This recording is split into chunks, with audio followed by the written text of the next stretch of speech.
Hello guys, welcome back on my channel.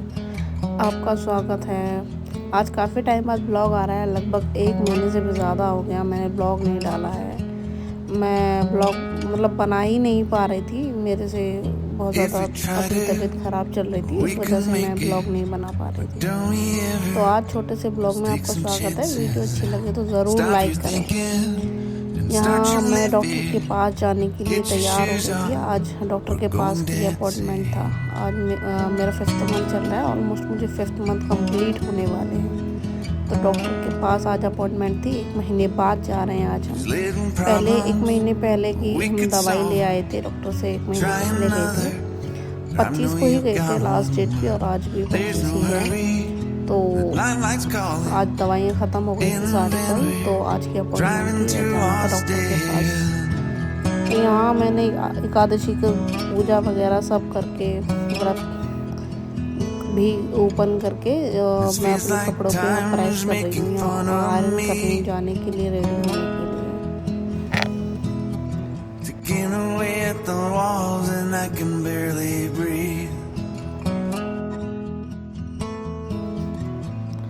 Pregnancy के 5th month में भी काफ़ी सारी प्रॉब्लम्स होती हैं,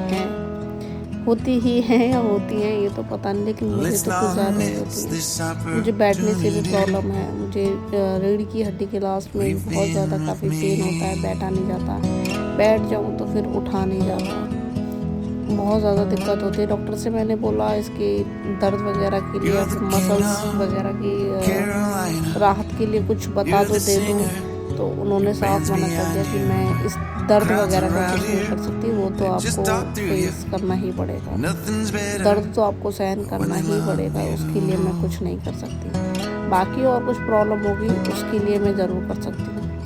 लास्ट टाइम जब मैंने लास्ट मंथ अल्ट्रासाउंड कराया था, तो उसमें सबसे अच्छी बात, जब लेवल 2 मेरा अल्ट्रासाउंड हुआ था, उसमें सबसे अच्छी बात ये थी कि जो सबकोरियन हेमरेज प्रॉब्लम थी, ब्लीडिंग थी, वो मेरी अब नहीं थी। तो यहाँ मेरी प्रेस करते करते प्रेस पड़ी। सबकोरियन हेमरेज की जो प्रॉब्लम थी वो खुद ही ख़त्म हो गई। अगर आपको भी, आपके अल्ट्रासाउंड में भी, आपकी प्रेगनेंसी में भी वो प्रॉब्लम आती है, तो आप इसके लिए घबराएं नहीं। वो खुद ही, और डॉक्टर ने बोला भी था कि वो खुद ही ख़त्म हो गई प्रॉब्लम, और धीरे धीरे आपको बस बेड रेस्ट करना है। बेड रेस्ट में मैं रही थी 3-4 महीने बेड रेस्ट पे रही थी। हालांकि मेरे लिए वो बहुत मुश्किल था बेड रेस्ट करना, बट करना पड़ा।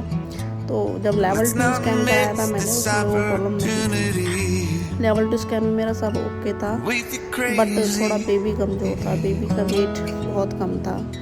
लगभग जब कराया था मैंने 8 मार्च, आई थिंक 8 अप्रैल को मैंने कराया था, नहीं 8 मई को कराया था मैंने, सॉरी 8 मई को कराया था मैंने लेवल 2 स्कैन। तो उसमें मेरा जो बेबी का जो वजन था, वो वेट जो आया था ओनली 180 ग्राम था, सिर्फ 180 ग्राम। तो डॉक्टर ने बोला खाने पीने पर तुम्हें बहुत ज़्यादा ध्यान देना पड़ेगा। और उसी टाइम पे मेरे सारे टेस्ट हुए थे, blood test, thyroid test, urine test, बाकी सारे टेस्ट भी हुए थे।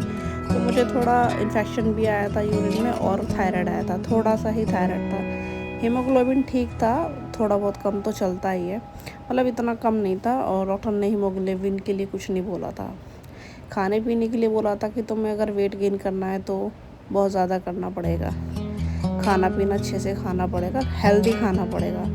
अगर तुम्हें चटपटा और ये ऑयली वगैरह ये सब बहुत कम खाना है, बट हेल्दी, लेकिन ये सब नहीं खाना, लेकिन हेल्दी खाना है। तुम्हें हेल्दी खाओगे तभी बच्चे का वेट गेन होगा। यहाँ मैं अपने टॉप पर प्रेस करने लगी। यहाँ मैंने प्रेस के लिए अलग हमारा प्लेस है प्रेस का, बट मैंने वहाँ नहीं की, मेरे ही तो कपड़े हैं, यही कर लेती। फिर उसके बाद हस्बैंड जी भी अपने कपड़े ले आए, मैंने उनके कपड़ों पे भी प्रेस की। फिर हमें जाना था और हम ऑलरेडी लेट हो रहे थे, क्योंकि हमारे बार डॉक्टर के पास लेट ही पहुँचते, हमारा नंबर निकल चुका होता है जब भी हम जाते हैं। क्योंकि कभी कभी तो डॉक्टर के पास काफ़ी ज़्यादा रश होता है, कभी बहुत ज़्यादा पेशेंट होते हैं, कभी कम में होते हैं। तो मोस्टली तो ज़्यादा ही होते हैं जब भी हम जाते हैं। कभी कभी होता है तो बहुत कम पेशेंट होते हैं। हमारा नंबर हर बार निकल चुका ही होता है। और इतनी गर्मी में तो सबसे ज़्यादा कंफ्यूजिंग ये करना रहता है क्योंकि मुझसे गाड़ी से कार से ट्रैवल नहीं होता, मुझे वॉमिटिंग की प्रॉब्लम। मैं कार में बैठने से पहले उल्टी की गोली खाती हूँ, खासकर से प्रेगनेंसी में। अदरवाइज़ वैसे नॉर्मल है तो थोड़ा बहुत हो जाता है, बट प्रेगनेंसी में बहुत जल्दी वॉमिटिंग आती है। यहाँ मैंने पहले सोचा कि बुलेट से चलते हैं, उसमें थोड़ा ठीक लगेगा, खुली खुली हवा लगेगी, हवा भी लगे, बट मुझसे बैठा नहीं जाएगा पीछे से। और दूसरी बात, फिर गर्मी इतनी, धूप इतनी, बहुत ज़्यादा धूप भी है, उसमें कैसे जा पाएंगे। कार से जाऊंगी तो प्रॉब्लम वॉमिटिंग की प्रॉब्लम वॉमिटिंग होती है, फिर गोली खा के ही टैबलेट खा के ही जाना पड़ेगा। मैं ज़्यादा देर बैठा नहीं जा रहा था मुझसे, तो मैं खड़ी होकर प्रेस करने लगी। ये वीडियो मैंने काफ़ी दिन पहले रिकॉर्ड की हुई थी, 25 जून को गए थे, बट मैंने ये आज डाली है। मुझे इसके लिए टाइम नहीं मिला, मेरा एग्ज़ाम भी था, तो मुझे उसके लिए मैं उस पढ़ाई में लगी हुई थी, अपने स्टडी करने में लगी हुई थी।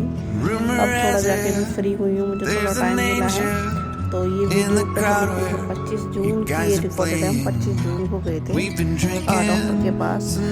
अभी ये मैं अब डाल रही हूँ, अब तो मेरा 6th मंथ चल रहा है। मैं आपको 5 मंथ की जर्नी शेयर करूँगी, सब 5 मंथ में कैसा रहा, कितना मतलब क्या न्यू प्रॉब्लम्स या क्या नया एक्सपीरियंस होता है 5 मंथ का। मैं 5 मंथ की जर्नी जरूर शेयर करूँगी आपको। 5 मंथ में कुछ नहीं था, 5 मंथ में पेन वगैरह तो होता है, लेकिन इस टाइम पे मुझे क्रेविंग किसी भी चीज़ की नहीं है।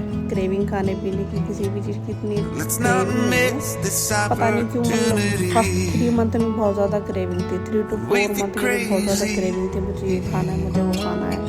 सबसे अच्छी बात है कि मुझे बाहर की चीज़ों की क्रेविंग नहीं है, बाहर की चीज़ें मैंने नहीं खाई हैं, और ना ही मुझे मीठे की क्रेविंग है, मुझे चटपटे की क्रेविंग है। चटपटा, तीखा, ये सभी खट्टा, ये सभी पसंद है। यहाँ मैं अपने हस्बैंड की भी पैंट में प्रेस कर रही थी, लाइट चली गई थी, तो मैं जल्दी इस पे ऐसे ही कर रही थी, क्योंकि प्रेस पे ठंडा हो जाता। मैंने पैंट पे ऐसे ही कर दिया। प्रेस करने के बाद यहाँ पे मैंने प्रेस कर दिया, उसके बाद मैं होती हूँ रेडी, क्योंकि मुझे जाना था। यहाँ मैं कुछ कह रही थी अपने हस्बैंड से, तो यहाँ मैं प्रेस कर रही थी जल्दी, क्योंकि लाइट चली गई थी और प्रेस गर्म हो जाती, ठंडी हो जाती, इसलिए मैंने जल्दी किया। उसके बाद मैं हो गई रेडी। मैं यहाँ रेडी होके, ज़्यादा फ्रेगनेंस वाली चीज़ प्रेगनेंसी में यूज़ नहीं करनी चाहिए। यहाँ मैंने नॉर्मल कोकोनट ऑयल लगाया। कोकोनट ऑयल लगाने के बाद मैंने वाइट टोन यूज़ किया। वाइट टोन यूज़ करने के बाद देखो पिंक कलर वाइट टोन में मैचिंग का हो गया, ये भी पिंक और वो भी पिंक। यहाँ फ़ोन गिर गया था मेरा, और मैंने यहाँ वाइट टोन लगा के फिर हम निकल गए रास्ते में डॉक्टर के पास। डॉक्टर के जो क्लिनिक है वो यहाँ हमारे घर से 20-22 किलोमीटर दूर है, तो हम निकल गए डॉक्टर के लिए, डॉक्टर से मिलने के लिए, दिखाने के लिए। और वहाँ गए हम, सब नॉर्मल था, सब डॉक्टर ने ठीक बताया। यहाँ हम डॉक्टर का वेट कर रहे थे कि कब हमें बुलाए डॉक्टर। उसके बाद यहाँ मानू आ गई, मानू के हाथ में लग गई थी। मम्मी आई मेरे से मिलने, उसके हाथ में लगा हुआ था। उसके बाद हम वापस आए, डॉक्टर से बातचीत करने, सब नॉर्मल होता। हमने अपनी दूसरी गाड़ी की स्टफ नहीं ली यहाँ से, स्टफ नहीं दी हुई थी, उसमें कुछ खराबी हो गई थी, वो स्टफ नहीं ली। उसके बाद हम आ गए वापस। यहाँ मैं बैठी थी आराम से, लेट